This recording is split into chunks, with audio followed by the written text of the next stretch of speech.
Without her, China would have been stagnant in the field of computers and even in the semiconductor industry for 50 years. Without her, the development of China's atomic bomb would have been delayed.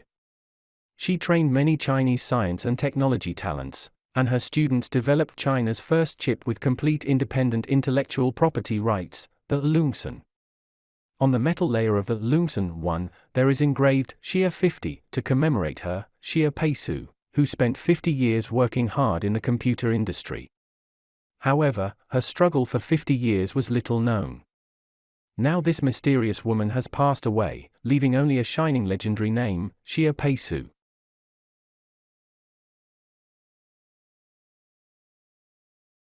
It is said that Xia Peisu's first son died in an accident during her research on the 107 computer, because of lacked care. Her second son was not in good health due to her busy work schedule. She had no time to grieve, as she had already dedicated her life to the rise of China's science and technology. Her wisdom and magic amazed even the United States. In today's video, let's talk about this most legendary woman in the history of Chinese science and technology, Xia Peisu. She was born in 1923, and no one knew at the time that this girl would achieve such great success in China. At the age of 17, she was admitted to the Department of Electrical Engineering at the Central University with the highest score in the school. After obtaining a PhD in electrical engineering from the University of Edinburgh in the UK, she did not even take a glimpse of the beautiful scenery abroad, but instead invested all her enthusiasm into the construction of China. At that time, Loongson proposed to develop electronic computers in China, and she was selected among a group of elite talents. In 1953, the first computer research group was established in China, with only 3 people including Xia Peisu. At the same time, something happened abroad. A group of experts and scholars wanted to develop a new computer, but because the laboratory was too small, everyone argued fiercely and the project team disbanded. However, Xia Peisu and her team did not even have their own laboratory to start with. At that time, having passion meant having everything. She once wrote in her memories, at that time, everything in the experiment had to start from scratch. Colleagues in the group often carried small bags to the city to buy radio components, meters, wires, tools, etc. Sometimes they even went to the flea market to find useful things. Everyone knows what computers mean for nuclear weapons development, so the West has imposed the strictest blockade on China. There was not even a book in China that described the principles of electronic computers, so they had to search through English journals, copying them word by word. This marked the beginning of China's computer development. However, in 1960, the Soviet Union withdrew all its support. At that time, all domestic computers were based on Soviet designs, and without Soviet assistance, research could not proceed. Especially for the initial computer trio, 2 had already left, 1 had switched to studying atomic energy, and 1 had gone to Germany, leaving only Xia Peisu. Completely stuck in a dilemma with no one and no technology, what should they do? Xia Peisu made a bold decision: let's do our own thing as Chinese people. She wanted to abandon Soviet designs and create a computer that was completely Chinese-made. At that time, everyone around the world believed that without Soviet support, China's computer industry would come to a standstill. When they found out that a young woman was leading the industry in China, they could not help but look down on and ridicule China's incompetence.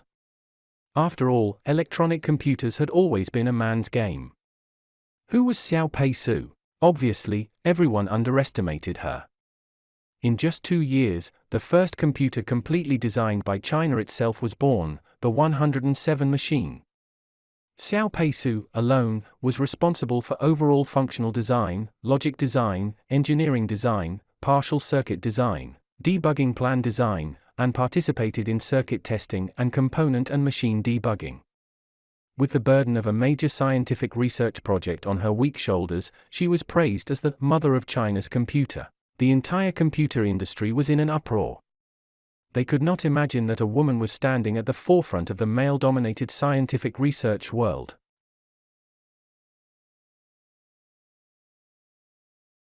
Experts who had participated in the research of atomic and hydrogen bombs later exclaimed that this computer had been a huge help.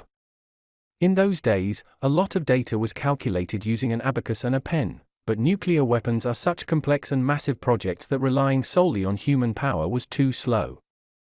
The birth of the 107 computer played an immeasurable role in the development of nuclear weapons. Moreover, the Soviet-designed computers always had many problems, often breaking down every half hour, and even a fluorescent lamp in the room could cause the machine to malfunction.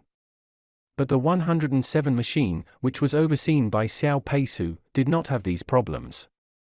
It worked continuously for 20 hours when first turned on, and had to be manually shut down in the end.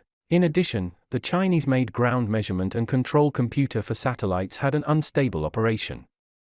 They turned to Xia Peisu for help. She designed a set of testing equipment to address all the problems that affected its operation, ensuring the successful launch of China's first artificial satellite, Dongfang-1. People say that with her around, the computer can be guaranteed to function flawlessly. Later, she compiled a lecture note on electronic computer principles, which was the first complete set of original teaching materials on computers in China. In the international computer field, all books are in English, and many terms and names were translated into Chinese by her after careful consideration and are still in use today. Moreover, the most influential academic journals in the field of computer science in China, one called the Journal of Computer Science and Technology, and the other called the English Journal, were also founded and edited by her. She also founded a computer principles training course, teaching the basic principles of electronic computers, and has trained more than 700 professional talents for universities, research institutes, and defense, industrial and other departments. Her wisdom and magic amazed even the United States. In 1984, the head of the American company CDC, a world giant second only to the largest information technology company IBM, came to Beijing and found that China had already developed the AP computer, which the United States had embargoed on, and even its technology was more advanced than that of foreign countries. The Americans were amazed. I never thought that China had such capabilities to develop such a high-performance computer. And this computer was precisely developed under the leadership of Xia Peisu. China's petroleum exploration relied heavily on this processing machine. She was a woman, but her vision was far-reaching beyond people's imagination. She realized the importance and research difficulties of high-performance processor chips very early. To this end, she personally designed and successfully tried the high-speed arithmetic and logic unit chips. And she repeatedly suggested that China should start researching on general-purpose CPU chips as soon as possible. Her words spoken then still resonate in every Chinese person's heart today. Otherwise, China will forever be at the mercy of others in the field of high-performance computing technology. 40 years later, when a chip puzzled the Chinese, who knows that many years ago, it was this mother of computers who made the first call.